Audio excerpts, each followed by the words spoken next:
Video में हम देखेंगे कि जो इंजेक्शन मोल्डिंग मशीन होती है उसमें अगर मशीन चल रही है, हमारा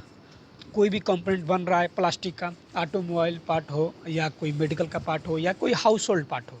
हम इंजेक्शन मोल्डिंग मशीन में वो पार्ट को बना रहे हैं। तो जो अब नॉर्मल सिचुएशंस होती हैं वो क्या होती हैं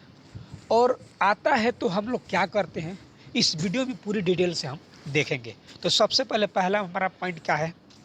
देखिए फर्स्ट हमारा पॉइंट क्या है, टूल या मशीन के द्वारा खराब पट बन रहा हो। देखिए कोई ऑपरेटर हो, मशीन चला रहा है, ठीक, और जो मोल्ड होती है टूल जिसको हम डाई बोलते हैं, वो डाई और मशीन के द्वारा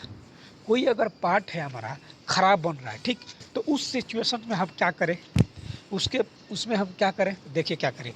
उसमें क्या करें, हम पिछले इंस्पेक्शन से लेकर जितनी पार्ट बनी हो उसको पहले आपको जांच करना होगा। जब हमको लगा कि ये पार्ट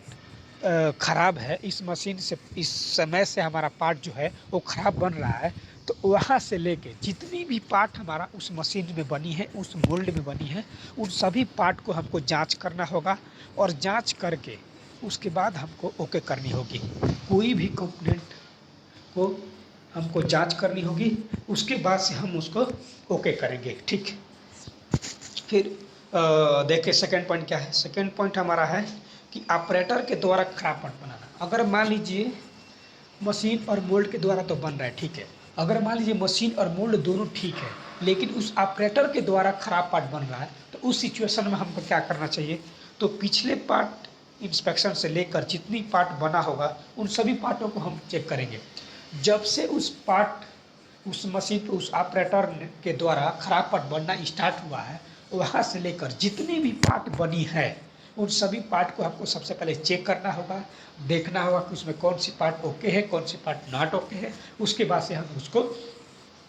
ओके पार्ट को अलग करेंगे और रिजेक्शन को अलग करेंगे, ठीक। थर्ड पॉइंट क्या है, ऑपरेटर को पिछले प्रोसेस में खराब पार्ट बनना पाया गया है। अगर मान लीजिए मशीन ऑपरेटर को चला रहा है, ठीक, जो ऑपरेटर है वो मशीन को चला रहा है, तो उस प्रोसेस से, जिस प्रोसेस से उस कंपोनेंट को बना रहा है, उस प्रोसेस से वो पार्ट को ख़राब बना रहा है, तो उस सिचुएशन में हम क्या करें, तो उस अगर ऐसा प्रॉब्लम आ गया तो उसको क्या करेंगे, जिस बीन या डब में पार्ट बना कर रखा गया है सबको चेक करना होगा। अगर मान लीजिए कोई दूसरा प्रोसेस से हमको मशीन को चलानी है और कोई दूसरा प्रोसेस से जो ऑपरेटर है वो उस मशीन को रन कर दिया, तो उन जितने उस प्रोसेस से पार्ट को बने हैं उन सभी पार्ट को हम पहले चेक करेंगे, ठीक। उसके पास से हम मशीन को स्टार्ट करेंगे, ठीक। अब फोर्थ पॉइंट क्या है उसको देखते हैं। फोर्थ पॉइंट क्या है, तो प्रोडक्शन के दौरान बीच में करंट का चला जाना। अगर मान लीजिए हम प्रोडक्शन कर रहे हैं, ठीक, मशीन में या कोई भी हम प्रोडक्शन कर रहे हैं, तो उसी के दौरान अगर मान लीजिए हमारा मशीन चला गया, मशीन में जो पावर है वो चला गया, प्लांट का पूरा पावर ही चला गया, तो फिर हम उस टाइम हम क्या करें, पावर आने के 3 शॉट रिजेक्ट करें, फिर 5 शॉट ओके पार्ट को चेक करें, फिर ओके करें। जब पावर आएगा, पावर तो कट गया मशीन से या प्लांट का, किसी का भी पावर कट गया, तो जब पावर आएगा तो जब हम मशीन को स्टार्ट करेंगे तो जो 3 शॉट आएगा उन 3 शॉट को पहले ही हम रिजेक्ट कर देंगे, ठीक। उसके बाद जो 5 शॉट बनेंगी उन 5 शॉट को हम चेक करेंगे और उस कंपोनेंट को हम क्वालिटी अप्रूवल के लिए भेजेंगे, फिर हम ओके करेंगे, ठीक। फिफ्थ पॉइंट क्या है, पार्ट नीचे गिर जाना। अगर मान लीजिए हम मशीन पर कंपोनेंट बना रहे हैं, वो पार्ट हमारे हाथ से नीचे गिर गया, ठीक, तो उस सिचुएशन में हम क्या करें, जितने पार्ट नीचे गिरे हों